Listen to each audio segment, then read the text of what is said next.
कल आपको level of management का मतलब मैंने समझा दिया था, हम लोग को इसके क्वेश्चंस करना बाकी थे, है ना?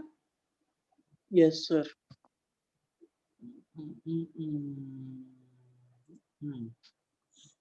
क्वेश्चन पढ़ो पहला भी है, समझ आ रहा है कि नहीं बताओ फटाफट।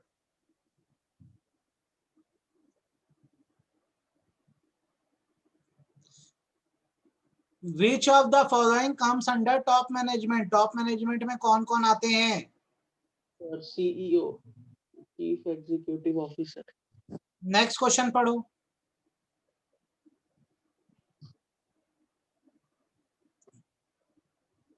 लोअर लेवल मैनेजमेंट का फंक्शन क्या है?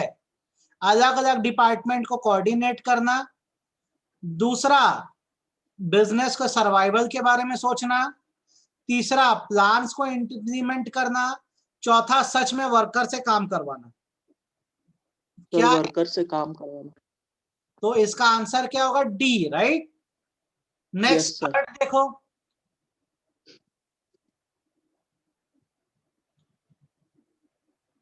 बताओ कौन सा ऐसा फंक्शन है जहां ड्यूटी असाइन की जाती है, टास्क बांटे जाते हैं, रिसोर्सेज दी जाती है? मैनेजमेंट के कौन से फंक्शन में होता है? प्लानिंग में, डायरेक्टिंग में, ऑर्गेनाइजिंग में, स्टाफिंग में? कौन सा ऐसा फंक्शन है जहां पे वर्क्स को डिवाइड किया जाता है? हमेशा ध्यान रखना बेटा, ये ऑर्गेनाइजिंग में होता है, ठीक है। प्लानिंग में सिर्फ आप सोचते हो, डायरेक्टिंग में काम करवाते हो, स्टाफिंग में लोगों को रखते हो, और जहां पे वर्क को बांटा जाता है वो ऑर्गेनाइजिंग है, ठीक है। ध्यान रहेगा। Yes sir. ये वन वर्ड वाला पढ़ के बताओ, समझ आ रहा है कि नहीं आ रहा है? आप सिर्फ क्वेश्चन देखते जाओ भैया, अभी अगले 10-15 दिन यही मेहनत करनी है अपने को। अपने को हर तरह का क्वेश्चन पता होना चाहिए। पढ़ो, बताओ समझ आ रहा है कि नहीं आ रहा है? कौन सा ऐसा लेवल है जहां पर पूरी ऑर्गेनाइजेशन के सर्वाइवल या प्रॉफिट के बारे में, वेलफेयर के बारे में सोचा जाता है? Sir top level. Top level. नीचे पढ़ो, नेक्स्ट क्वेश्चन।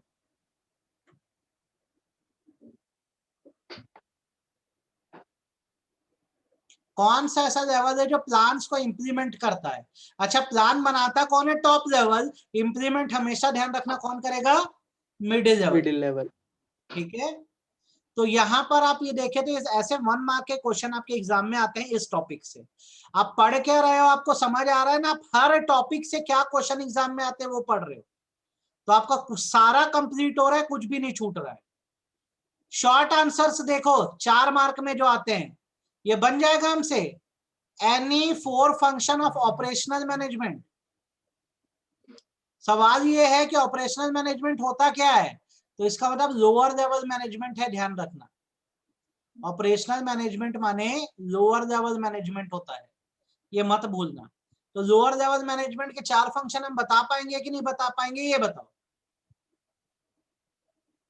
Yes sir. बाकी लोग? Yes sir. Okay, yes sir. ये क्वेश्चन पढ़ो, ऋषितोष मुखर्जी वाला। इस क्वेश्चन को पढ़ो आप। आपको कितना जूम करूं क्या और? यस सर थोड़ा सा। अब बताओ, ठीक है। क्वेश्चन पढ़ो एक बार पहले। ऋषितोष मुखर्जी ने अभी एक कंपनी ज्वाइन करी है, एएमवी लिमिटेड नाम की, जो रेफ्रिजरेटर बनाता है। उसको ये पता लगा कि उसका डिपार्टमेंट जो है अंडर स्टाफ है, मतलब स्टाफ की कमी है, और दूसरे डिपार्टमेंट वाले उसके कोऑपरेट नहीं कर रहे। इसलिए उसने इंश्योर किया कि वो रिक्वायर्ड नंबर ऑफ एम्प्लॉइज को रखेगा और दूसरे डिपार्टमेंट से कोऑर्डिनेट करेगा। सबसे पहले तो आप आइडेंटिफाई करके ये बताओ कि ये जो मुखर्जी जी हैं, ये कौन से लेवल पे आते हैं, टॉप, मिडिल के लोअर? बोलो, मुखर्जी कौन से लेवल पे आते हैं? टॉप है, सर मिडिल है कि मिडिल लोअर? लेवल। ये मिडिल सर लेवल मिडिल पे लेवल। आता है भाई, क्योंकि डिपार्टमेंट में है, डिपार्टमेंटल मैनेजर कहाँ होते हैं? मिडिल लेवल पे। अब मिडिल। आपको 2 हिस्सों में पूछ रहा है क्वेश्चन। फर्स्ट क्या बोल रहा है? लेवल आइडेंटिफाई करो, तो 1 मार्क में आइडेंटिफिकेशन मिलेगा, तो आपको बताना होगा किस लेवल के, मिडिल लेवल के। अब जब ये बता दिए तो आपको मिडिल लेवल के क्या करने होंगे? 3 फंक्शन बताने होंगे। तो ये मार्किंग स्कीम कैसी रहेगी? ये बताने का कि मिडिल लेवल का 1 नंबर, और 3 फंक्शन बताने का 1 1 1। आप बताओ, कोई दिक्कत इसमें? No sir. क्लियर है? Yes, इसका sir. आंसर देख लो कैसे लिखा था, मतलब बोर्ड में आंसर कैसे लिखा था एक स्टूडेंट ने, जो टॉपर रहा है उसका आंसर देख लो, ऐसा था। आपको विजिबल है, समझ आ रही, राइटिंग सामने देखी? Yes, sir. ऐसे आंसर दिखने का पैटर्न है। देखो क्वेश्चन क्या आया, क्वेश्चन में दो चीजें आपसे पूछी है। पहला पूछा किस लेवल पे आता है ऋषितोष मुखर्जी, और दूसरा 3 फंक्शन बताओ। तो देखो टॉपर का आंसर कैसा था, Rishitosh works at middle level of management, ये प्रॉपर तरीका लिखने का, 1 नंबर इसको फुल मिला। फिर इसने 3 फंक्शंस बता दिए। पहला, interpret the policies frame by top management, top management जो पॉलिसीज बताता है वो इसको इंटरप्रेट करते हैं। दूसरा, assign necessary duty and responsibility to subordinate, subordinates को ड्यूटी देते हैं।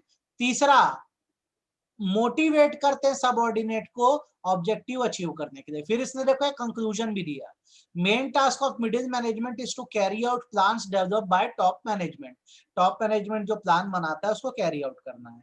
ये एक अच्छा और प्रॉपर आंसर है। आपको समझ आया कि नहीं आया तरीका, ये बताओ। Yes, sir. Yes, sir. ये पढ़ो क्वेश्चन चंद्रिका भट्टाचार्य का। फोकस करूं क्या, जूम करूं क्या? No, sir. पढ़ के देखो क्वेश्चन बन रहा है कि नहीं बन रहा है, ये क्वेश्चन पढ़ो।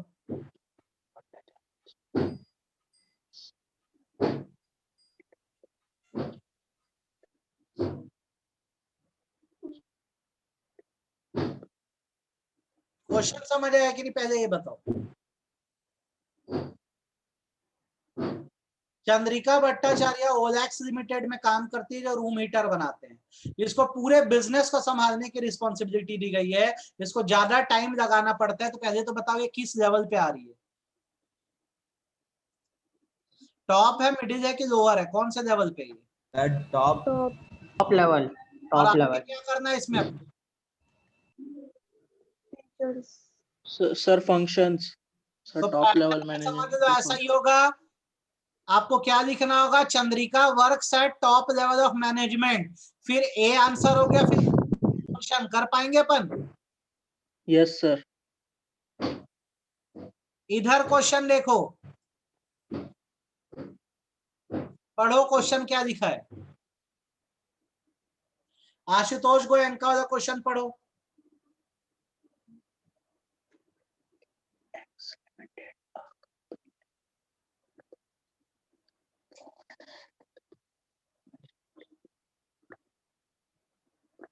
पहले बताओ किस लेवल का बंदा है?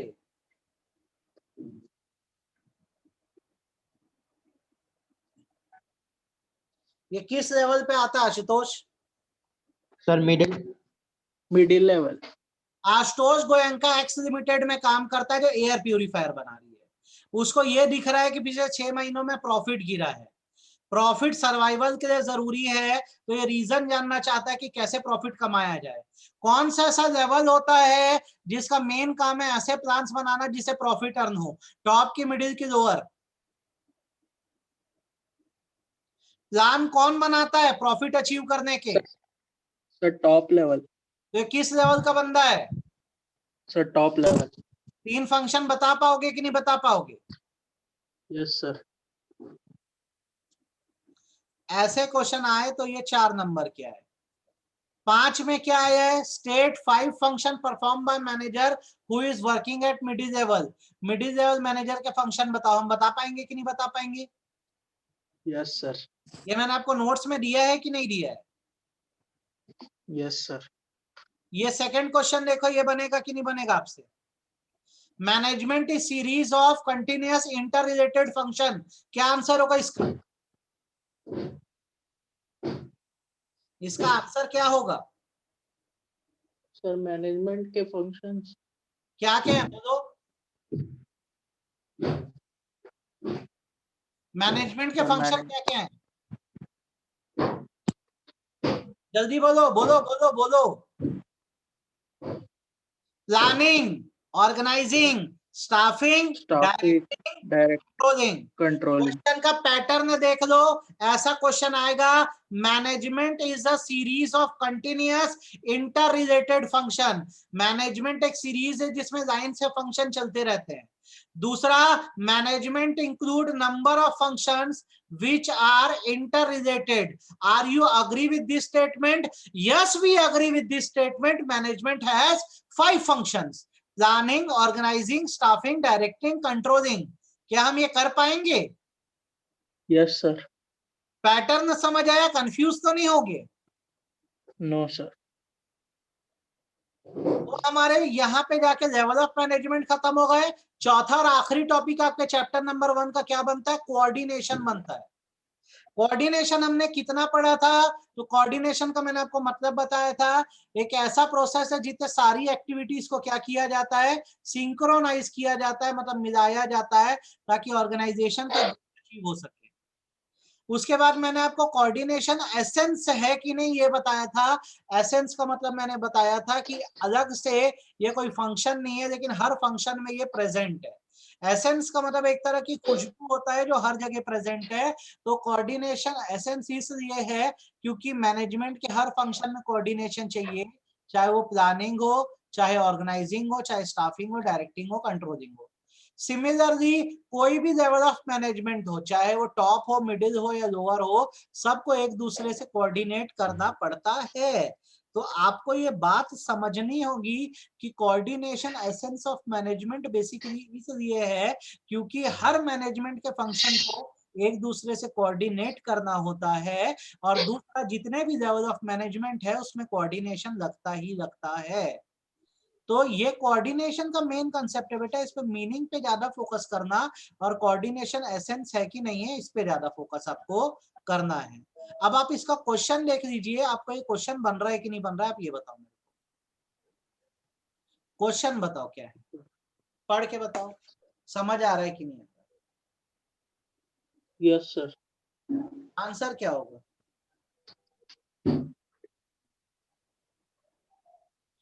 क्वेश्चन में पूछ रहा है इनमें से कौन सी स्टेटमेंट गलत है, फॉल्स है।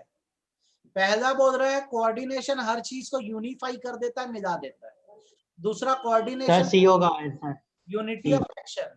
तीसरा, coordination is not a one time function but a continuous process. तीनों ही स्टेटमेंट ट्रू है, सच है। इसका आंसर नन ऑफ अबव है। भाई यहाँ पे लिखा है कोऑर्डिनेशन कंटिन्यूअस फंक्शन है ना। यहाँ पर लिखा है सारी एक्शंस को यूनाइट करता है, मिलाता है, और फर्स्ट पॉइंट में लिखा है सारी एक्टिविटीज को यूनिफाई करता है। तो ये तीनों चीजें तो होती है, फॉल्स कहाँ है? तीनों ट्रू है। तो the answer will be none of above. आपको क्वेश्चन समझ आया कि सिर के ऊपर से क्या? पहले तो ये बता दो ईमानदारी से। सर आ गया क्वेश्चन। समझ में आया? आपसे पूछ रहा है इसमें गलत स्टेटमेंट कौन सी है, तो कोई भी स्टेटमेंट गलत नहीं, तीनों स्टेटमेंट सही है, तो answer is none of above. Next पढ़ के देखो, क्वेश्चन नंबर 2 बन रहा है कि नहीं बन रहा है? Sir all of the above आएगा। एग्जैक्टली। वन वर्ड वाला पढ़ के बताओ, समझ आ रहा है कि नहीं आ रहा है?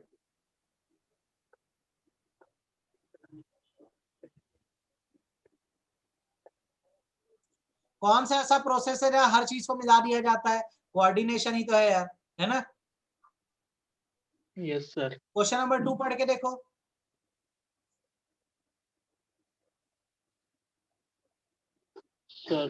सर तीनों लेवल आएगा इसमें तो। गुड। शॉर्ट आंसर देखो। शॉर्ट आंसर में ये वाला टॉपिक आपका डिलीट हो गया, तो अब तो आपको नहीं आएगा, तो आपको इसको देखने की जरूरत भी नहीं है। इसमें सिर्फ एसेंस को अच्छे से करना, बाकी इस चैप्टर में कुछ और अलग से नहीं करना। यही क्वेश्चन एक आता है आपको अक्सर, coordination is essence of management how. Coordination management का एसेंस क्यों है? तो इसका आंसर बहुत सिंपल सा है, क्योंकि हर फंक्शन में ये प्रेजेंट है, प्लानिंग में, ऑर्गेनाइजिंग में, स्टाफिंग में, डायरेक्टिंग में, कंट्रोलिंग में, और हर लेवल में प्रेजेंट है, इसलिए। तो इसको नहीं भूलना है अपने को, इसको अच्छे से करना है। एक ही क्वेश्चन इसमें से आता है एसेंस को लेकर, तो यही करना। बाकी सब फीचर वीचर अब आपके सिलेबस में नहीं है, तो उस पर आपको उतना फोकस नहीं करना है। ये आपका बेटा चैप्टर नंबर 1 था जो खत्म हो गया। आपको लेवल ऑफ क्वेश्चन समझ आया एग्जाम में कैसे आते हैं? हाँ या ना? Yes sir. Value yes sir, समझ आया कैसे आते हैं? Yes sir. चैप्टर नंबर 2 किसका एकदम क्लियर है अच्छे से? एकदम मतलब हर चीज एकदम सॉलिड है। हैंड रेस करो। वरुणेश का, और एकदम स्ट्रांग है वरुणेश का। बाकी लोग का इसका रिवीजन चाहिए चैप्टर 2 का।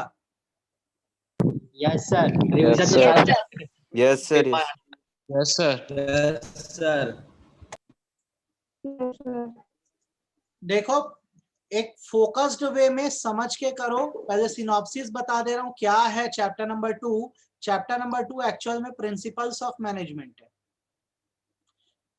पढ़ने का पैटर्न समझोगे तो पढ़ना आसान होगा। जब हम इसको पढ़ते हैं तो इसमें सबसे पहला टॉपिक हमको पढ़ना होता है pure science principle versus management principle, दोनों में डिफरेंस क्या है, ये सबसे पहली चीज जो है पढ़ी जाती है। दूसरा इसमें पढ़ा जाता है इंपॉर्टेंस ऑफ मैनेजमेंट प्रिंसिपल। आप पहले इसका सिनॉप्सिस समझ लो, मतलब ओवरव्यू चैप्टर में करना क्या है अपने को।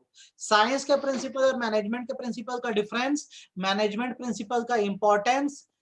तीसरी चीज हेनरी फेयोल शुरू हो जाते हैं आपके।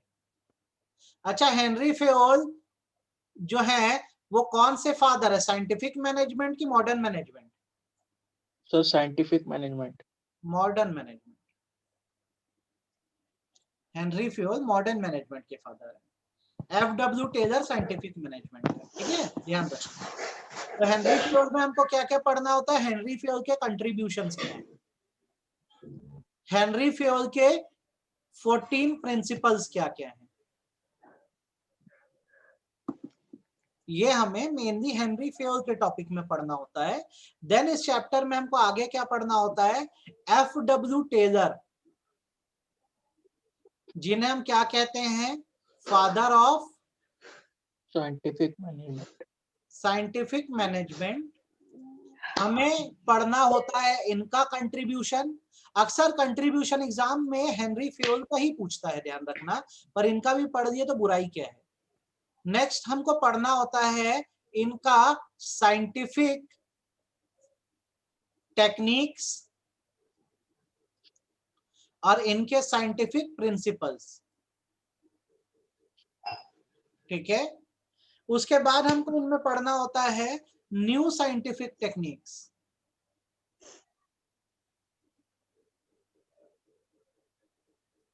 फिर कंपैरिजन पढ़ना होता है फेयोल वर्सेस टेलर का, दोनों में डिफरेंस क्या है। इतना करने पर आपका चैप्टर खत्म होता है। आपके एग्जाम्स में जो फोकस एरिया होता है, जो अक्सर क्वेश्चन आता है, वो इस हिस्से से आता है, फेयोल के 14 प्रिंसिपल्स में से और टेलर की टेक्निक और प्रिंसिपल्स में से। यहां से ही मेन एग्जाम में जो पूछता है वो पूछता है। रेस्ट चीजें ऐसी है, कभी अगर पूछ दिया तो पूछ दिया, अदरवाइज नहीं पूछता है। ठीक है, तो जैसे अगर हम इसको पढ़ना स्टार्ट करें तो सबसे बेसिक बात यही होती है कि हमें यह पढ़ना होता है कि प्योर साइंस और मैनेजमेंट में डिफरेंस क्या है, डिफरेंस क्या है। ठीक, तो पहला डिफरेंस हम इसमें बना सकते हैं मीनिंग। ठीक है, फर्स्ट डिफरेंस बन सकता है मीनिंग का डिफरेंस। प्योर साइंस प्रिंसिपल मतलब होता है प्रिंसिपल्स डिराइव्ड फ्रॉम एक्सपेरिमेंटेशन। ठीक, मैनेजमेंट में art of getting things done. Next आता है वैलिडिटी। ठीक है, यूनिवर्सली वैलिड।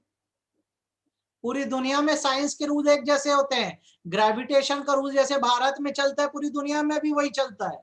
लेकिन मैनेजमेंट के प्रिंसिपल्स जो होते हैं, changes from time to time, समय समय पर क्या होते हैं, ये बदलते हैं। ठीक, यहां पर रेप्लिकेशन जो है पॉसिबल है। रेप्लिकेशन मतलब सेम रिजल्ट इज पॉसिबल। आप H2 में SO4 मिलाओगे तो H2SO4 में बनेगा, मैं भी मिलाऊंगा तो H2SO4 ही बनेगा, कोल्ड ड्रिंक नहीं बनेगा। अब मैनेजमेंट में डिफरेंट रिजल्ट आते हैं। जब आप किसी को मैनेज करने जाओगे तो अलग रिजल्ट आएगा, मैं किसी को मैनेज करने जाऊंगा तो अलग रिजल्ट आएगा। तो साइंस अलग चीज है, मैनेजमेंट एक अलग चीज है। साइंस के प्रिंसिपल वो है जो एक्सपेरिमेंटेशन से आए, मैनेजमेंट के प्रिंसिपल काम करवाने से आए। साइंस के प्रिंसिपल पूरी दुनिया में एक जैसे ही अप्लाई होते हैं, मैनेजमेंट के प्रिंसिपल चेंज होते हैं। साइंस के प्रिंसिपल में सेम रिजल्ट आता है, मैनेजमेंट के रूल्स अलग अलग हैं और इनके रिजल्ट भी अलग अलग आते हैं। पहले बताओ ये पॉइंट समझ आया कि गए सिर के ऊपर से? यस सर, आ गया। अच्छे से बाकी लोग को बताओ मेरे को। सर आ गया। यस अच्छे सर। से आ गया सर। कोई Yes, sir, समस्या अच्छे मन से। में, जीवन में नो सर। नहीं नहीं? पक्का? तो आपको अगर ये क्वेश्चन आया तो एट मैक्स 3 मार्क का आएगा। तो हमको उतने ही डिफरेंस पता होनी चाहिए। नेक्स्ट थिंग जो आपको इसमें पता होनी चाहिए वो ये है कि यार फ्यूल कौन है, फ्यूल का कंट्रीब्यूशन क्या है। कितने लोगों को कंट्रीब्यूशन याद है?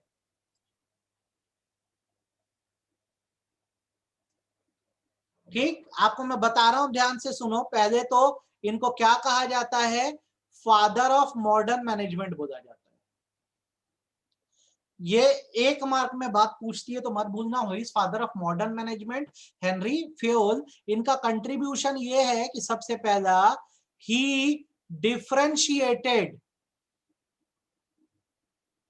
Between technical skill and managerial skill.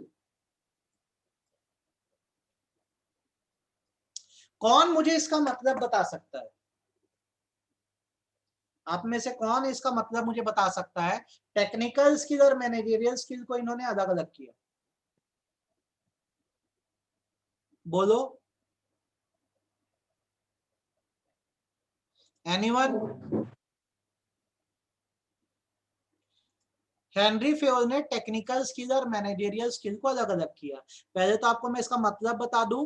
Technical skill का मतलब होता है वर्क का नॉलेज, और मैनेजेरियल स्किल का मतलब होता है मैनेज करने का स्किल। ठीक, आपको इसका मैंने पहले भी एक एग्जांपल दिया था, मैं अभी भी एक एग्जांपल दे रहा हूं। इंडिया का वर्स्ट फेज तब था क्रिकेट में जब सचिन तेंदुलकर को इंडियन क्रिकेट टीम का कैप्टन बनाया गया। Sachin Tendulkar was a very good cricketer, technically he was very sound, उनको खेल का बहुत अच्छा नॉलेज था, क्रिकेट बहुत अच्छा खेलते थे। तो ये सोचा गया टेक्निकली बहुत अच्छे हैं तो इन्हें ही कैप्टन बना दो तो मैनेज भी बहुत अच्छा कर देंगे। तो हुआ ये कि ये दोनों ही चीज में फ्लॉप हो गए, ना ढंग से मैनेज कर पाए ना ढंग से क्रिकेट खेल पाए। तो हेनरी फ्यूल के कहने पर चलते तो ऐसा नहीं होता। हेनरी फ्यूल का कहना यह है कि वर्क का नॉलेज होना एक अलग बात होती है, चीजों को मैनेज करना एक अलग बात होती है। तो जब आप कोई काम करवाते हो तो आपको लोगों को भी बांटना होगा। जो वर्क में बहुत अच्छे हैं उनको टेक्निकल लोग मान के चलो, और जो दूसरों को मैनेज कर सकते हैं उन्हें मैनेजेरियल पर्सनल मान के चलो, और उनको आप काम सौंपो कि दूसरों को मैनेज कराएं। हमारे स्कूलों में भी यही अक्सर होता है कि जिस स्टूडेंट का मार्क्स बहुत अच्छा आता है, गुड मार्क्स आता है, ये माना जाता है उसको सब्जेक्ट का अच्छा नॉलेज है, उसे ही क्लास कैप्टन बना देते हैं, प्रीफिक्स बना देते हैं, पर जरूरी नहीं है कि वो क्लास को उतना ही अच्छा मैनेज कर दे। तो यहां पर हेनरी फ्यूल ने बोला कि भाई तुम टेक्निक को अलग रखो और मैनेजमेंट स्किल को अलग रखो। मैनेजर उसे बनाओ जो बेहतरीन मैनेज कर सके, और टेक्निकल पार्ट में उसको डालो जिसको काम बहुत अच्छा आता हो। आप बताओ कोई बात कितनी समझ आई? यस सर, आ गई। अच्छे से है कि दिक्कत है? सर अच्छे से आ गई। नेक्स्ट इनका पहला कंट्रीब्यूशन हमेशा ध्यान रहेगा, he differentiated between technical and managerial skill. दूसरा इनका कंट्रीब्यूशन यह था कि he evolved 5 functions of management. इन्होंने बताया कि मैनेजमेंट के 5 फंक्शन होते हैं। अच्छा, एग्जाम में कुछ लोगों ने गूगल सर्च किया कि क्या किया नहीं पता, कोऑर्डिनेशन को भी सब फ्योल के मत्थे मार दिया कि भाई इसने बनाया है। नहीं, कोऑर्डिनेशन का कंसेप्ट न्यूमैन एंड समर देकर आए थे, ये एमबीए में पढ़ाते हैं। आपको सिर्फ इनके 5 फंक्शन ध्यान रखने हैं कि फ्योल भैया जो थे उन्होंने प्लानिंग का कंसेप्ट लाया, ऑर्गेनाइजिंग लाया, स्टाफिंग लाया, डायरेक्टिंग लाया और कंट्रोलिंग। इसको शॉर्ट में पीओएसडीसी बोलते हैं, ऐसे ध्यान रहेगा। तो इनका ये दूसरा कंट्रीब्यूशन था। तो 2 कंट्रीब्यूशन, टेक्निकल स्किल और मैनेजमेंट स्किल को अलग करे। दूसरा 5 फंक्शन बनाए मैनेजमेंट के, planning, organising, staffing, directing, controlling. तीसरा इन्होंने जो काम किया वो ये किया कि इन्होंने 14 प्रिंसिपल्स ऑफ मैनेजमेंट बनाए। ही इवॉल्व्ड 14 प्रिंसिपल्स ऑफ मैनेजमेंट। ठीक, अब आपको इसमें ये बात याद रखनी है, ये जो 14 प्रिंसिपल उन्होंने बनाए हैं ये जनरल प्रिंसिपल्स हैं। जनरल प्रिंसिपल्स होने का मतलब ये होता है कि एक पर्सन की चॉइस होगी, ऑप्शन होगा, चाहे तो फॉलो करे चाहे तो फॉलो ना करे। करेगा तो मेरिट होंगे, फायदे होंगे, नहीं करेगा तो कंसीक्वेंस होंगे, नुकसान होंगे। तो हेनरी फ्योल ने जब 14 प्रिंसिपल बनाए थे तो इन्होंने ये बोल दिया था कि भैया मैं किसी को फोर्स नहीं कर रहा हूं, जिसको करना है प्रिंसिपल फॉलो करो और जिसको नहीं करना है मत करो। करोगे तो फायदा होगा, नहीं करोगे तो नुकसान होगा। ठीक है, तो आप ये बताओ, आपको ये 3 कंट्रीब्यूशन समझ आ गए कि गया सिर के ऊपर से? सर आ गए। सर आ गया। आ गया सर। मैं रिवाइज करा के वापस से पूरा क्वेश्चन बैंक कराता हूं आपको। ठीक है, अब ये 14 प्रिंसिपल क्या है आप मेरे को बताओ। आपको मैंने इसके लिए कोड दिया था, किसको याद है कोड? मैंने आपको एक कोड दिया था, क्या आपको ध्यान है? मैं यहाँ पे लिख रहा हूं, ध्यान से देखो, मेरा कोड था दादू सुर। ठीक है, CSOE। कितने लोगों को ये याद है बेटा? सब भूल चुके हो? दादू मेरे को सुर, दादू सुर याद था। दादू सुर CSOE। पहले तो ये सेंटेंस लिख लेना रफ में। कभी अगर आपको एग्जाम में बोल दिया मेंशन करो 14 प्रिंसिपल, तो एक साथ 14 याद आते नहीं है। तो ये सेंटेंस लिख लेना, दादू सुर, स्पेस देना C, स्पेस देना CSOE। D से डिवीजन ऑफ वर्क, A से अथॉरिटी रिस्पॉन्सिबिलिटी। फिर बोलो D से क्या होगा, आप बताओ तो। डिसिप्लिन। U से बोल। Unity of command. S से बोलो बोलो बोलो। Scalar chain. फिर U से क्या होगा? Unity of direction. R से रिम्यूनेशन पर्सन। S से फिर सबऑर्डिनेशन। क्या? सबऑर्डिनेशन। फिर E से इक्विटी। फिर E से एस्प्रिट डी कॉर्प। C से सेंट्रलाइजेशन। S से स्टेबिलिटी। O से ऑर्डर। I से इनिशिएटिव। इसको आप एक बार व्यू कर दो भैया, देख लो, लगे तो लिख देना, जैसे ठीक लगे वैसा करो इसको। आप 14 प्रिंसिपल देख लो। दिवाली कब पड़ रही है? दिवाली कब पड़ रही है? हाँ बेटा, 10 के बाद शायद। 10 के बाद है। और दशहरा? 14 नवंबर। दशहरा? नवंबर बता रहे। दशहरा कब पड़ रहा है? 14 नवंबर। दशहरा? No sir, Diwali. और दशहरा कब है? उसके 10 दिन 20 दिन पहले होता है ना, मतलब अक्टूबर में दशहरा है यस है ना? ठीक है, उस हिसाब से अपन अपना कोऑर्डिनेट करके पढ़ेंगे। ये 14 देख लो भैया, इसमें कोई समस्या है तो बताओ। No sir. अब इसमें से मेरे को बताते जाओ आपको कौन सा एकदम अच्छे से आता है और कौन सा बिल्कुल नहीं आता। इनमें से कौन सा डिवीजन ऑफ वर्क आता है कि नहीं आता? यस सर, आता है। Yes, क्या होता है? yes. सर वर्क को डिवाइड करना। दूसरा और अथॉरिटी divide करते हैं। रिस्पॉन्सिबिलिटी यस सर, आता है। क्या होता है? सर मतलब अथॉरिटी मिलती है तो उसके साथ रिस्पॉन्सिबिलिटी भी मिलती है। डिसिप्लिन क्या होता है? सर वर्क में डिसिप्लिन मेंटेन करके रखना रूल चाहिए। एंड रेगुलेशन होना चाहिए, है ना? यस यूनिटी ऑफ कमांड क्या है?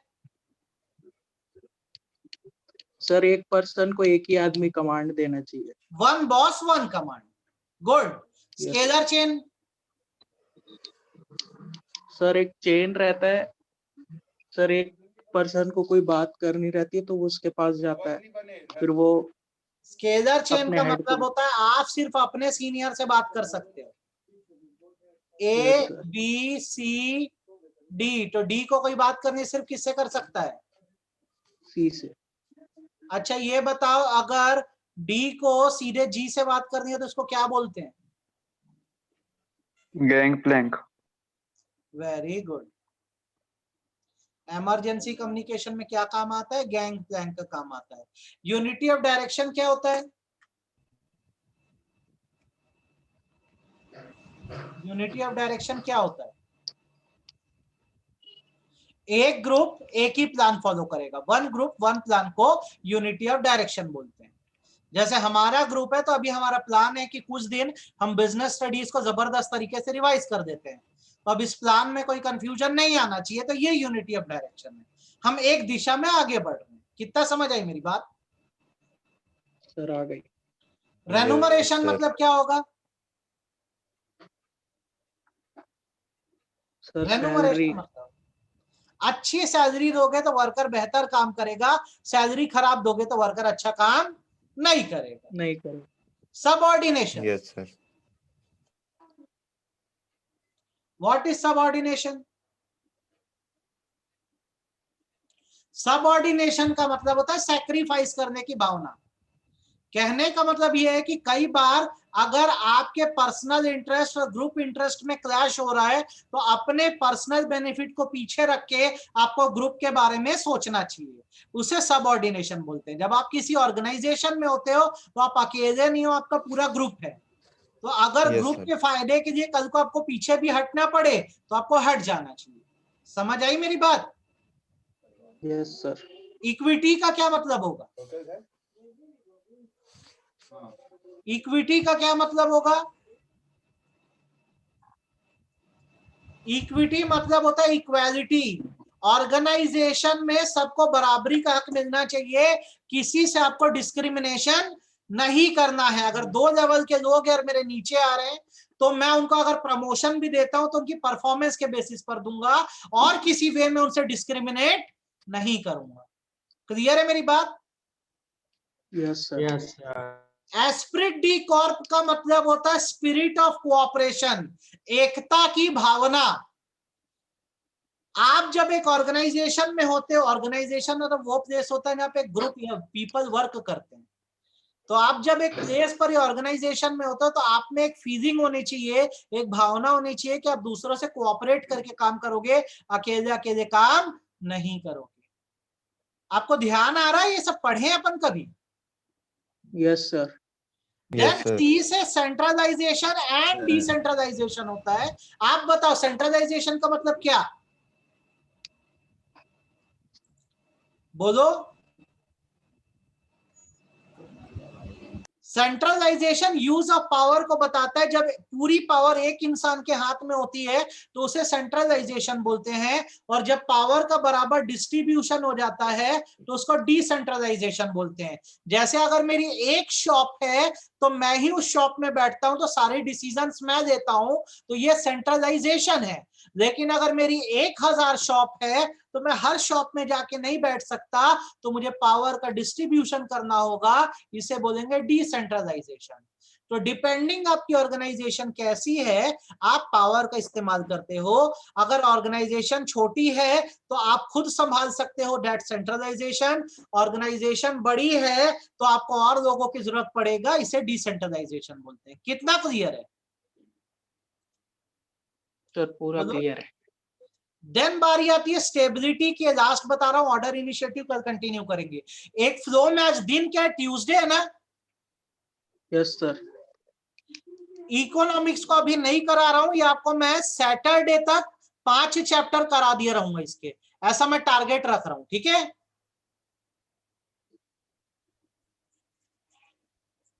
कोई परेशानी? No sir.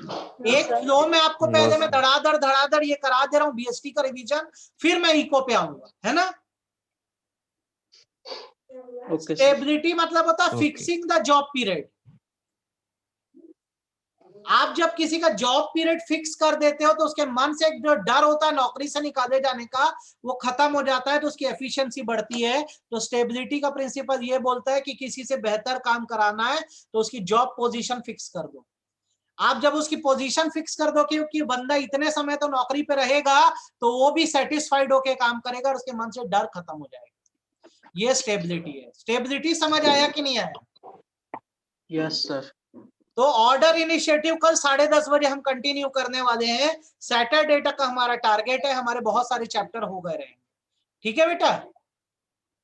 Okay sir. ये आप करो। इसकी रिकॉर्डिंग चाहिए क्या?